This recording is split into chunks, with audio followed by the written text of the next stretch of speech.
I was popping y'all. Hey, we about to check out the first killer in human history. Today we about to learn our history because obviously they don't teach this type of shit in history class. You feel me? Like things that you want to know, things that you don't give a fuck about, like things that it's certain things that they tell you that you I guess they happened in the past, but I really don't give a fuck about that. Like, tell me the first serial killing.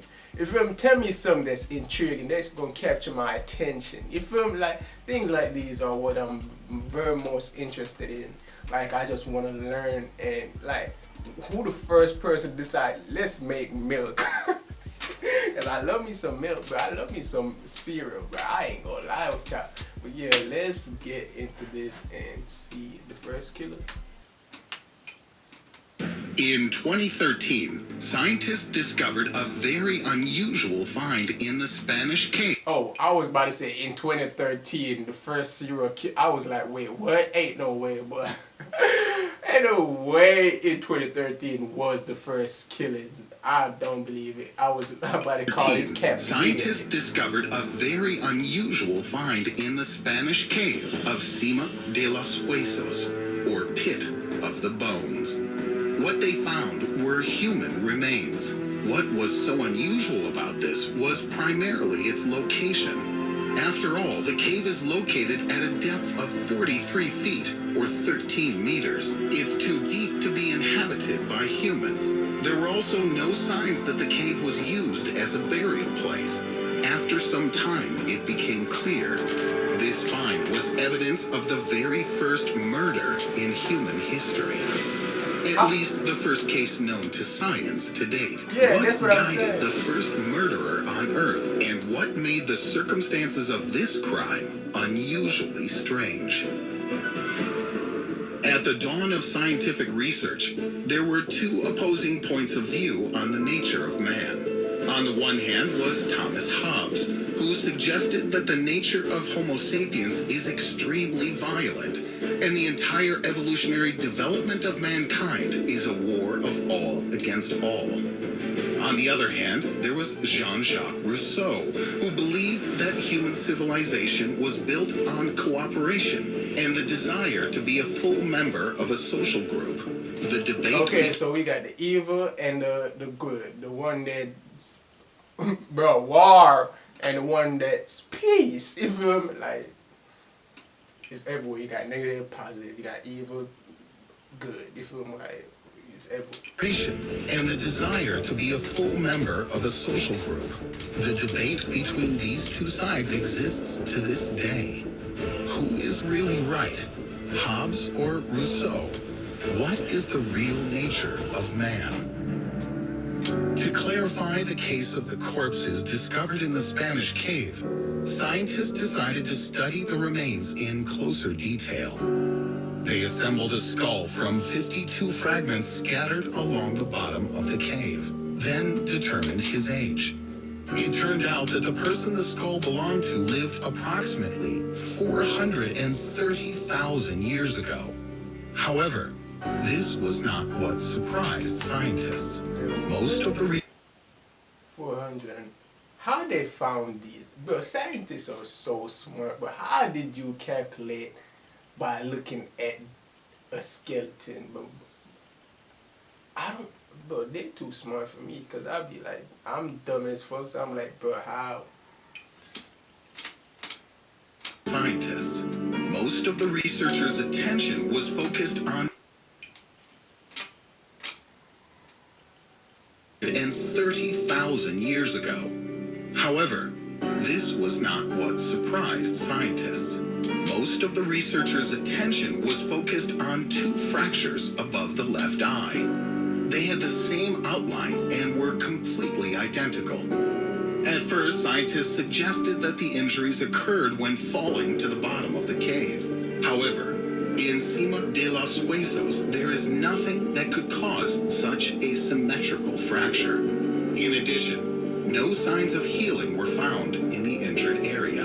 This means that the injury either caused death or happened posthumously. Scientists began to study the skull fractures in more detail and came to the conclusion that they resulted from a blow from a stone spear or axe. That is, it was an intentional murder. Judging by the location of the fractures, the attacker struck the area above the left eye with his right hand several times. After that, the killer dragged the lifeless body and dropped it to the bottom of the cave of Cima de los Huesos. However, the murdered man seemed to have been far from the only victim of severe physical violence, because besides him, the remains of another 28 people were found in the cave. No traces of violent death were found on the other skeletons, but scientists are sure that the people were already dead when they were dropped to the bottom of the cave. It's possible that there were several criminals who committed the first ever massacre known to mankind. Or maybe it was some serial maniac. It's noteworthy that such a crime occurred at least 130,000 years before the appearance of the first Homo sapiens. The killer, like his victims, belonged to the early species of humans. It could be assumed that only the distant predecessors of Homo sapiens were brutal killers, and the intelligent man is a more peaceful creature, but this is far from the truth. The first Homo sapiens only continued down the path of violence that their ancestors had initiated.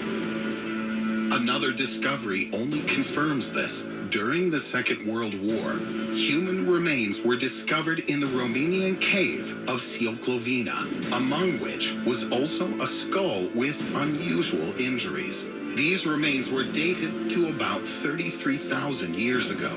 For a long time, scientists couldn't explain the wounds found, and only 70 years later, with the advent of modern, high-quality equipment, were the researchers able to solve this crime. You know what?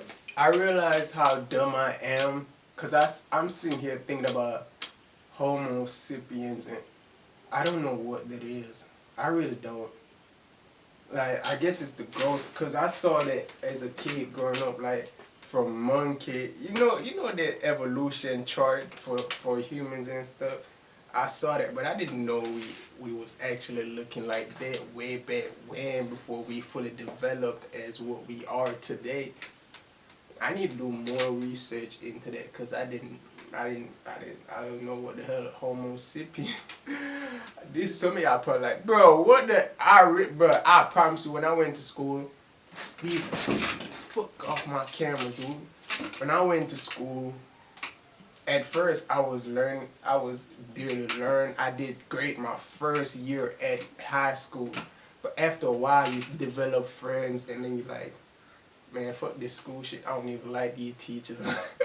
Man, I was skipping class. I was doing some of the dumb shit. I was getting suspended. I was talking in class. I told y'all I didn't take school serious at all, but I should have. Found, and only 70 years later, with the advent of modern, high-quality equipment, were the researchers able to solve this crime. Scientists created several molds of the head from a material that mimics the properties of real bones. Then, the experimenters threw it from different heights and also tested various murder weapons, such as a baseball bat and fragments of volcanic stones on the model. The head was hit in two positions: when it rested on a hard surface, in case the victim was lying on the ground at the time of the murder, then also in an upright position, in case the victim was standing during the attack. After a series of simulated attacks on the artificial head, scientists compared the data with CT scans of the actual skull. As in the case of the previously suspected killing, there were no signs of healing on the skull. Therefore, the blow most likely caused death. The hypothesis that injuries were caused after death was ruled out. Indeed, otherwise, the bones would be old and dry at the time of impact, so the fracture would have sharp edges. However, bone fragments flowed very smoothly inside, which indicates that at the time of the blow, there was soft brain tissue inside the skull. That is, the person was still alive at the time of injury. But the victim did not die instantly, and the blows themselves were few. The first blow happened when the person fell face down, probably after being pushed. After that, the victim rose back to his feet. The second injury was then received directly from the attacker. The blow was delivered with a blunt object, after which the bone fragments flew off to the back of the skull. This indicates that the killer was face to face with the victim. Since the blows were on the right side of the head, scientists suggested that the attacker was left-handed. This case was one of the first killings known to scientists to have occurred among Homo sapiens. In modern times, we often tend to blame violence on the media, computer games, or violent films. However, the killers I just described didn't play Fallout or watch the bloody comedies of Quentin Tarantino. In fact, the root of the problem lies much deeper. Evolutionary biologists believe that the cause of modern violence is natural selection. Our ancestors, who had a propensity towards cruelty, simply killed all their peace-loving kindred. Therefore, only violent people could continue to rule the clan. As a result, the genes responsible for aggression were preserved in the evolutionary development of man, passed on to subsequent generations, and finally reached us. But despite the fact that every person has a tendency towards aggressive behavior, only some of us are capable of real atrocities. The fact is that That's like, I get what he's saying. You know why I got it? Because it's like Naruto. You know, like how Naruto grew up to be peaceful like the other Hokages and shit. And Sasuke become evil like the other Uchihas and shit. Because, you feel me? So it's like, yeah, like Naruto predecessors are his ancestors. The first Hokage was nice and shit, like Naruto, like nice and shit. And the first Hokage friend, the other Uchiha, Madara, like was evil, got evil. It's the same story basically, but that was in the past, and Naruto and Sasuke in the future going through the same shit that the past. Yeah, if y'all watch Naruto, y'all get what I'm trying to say. So it was basically like that.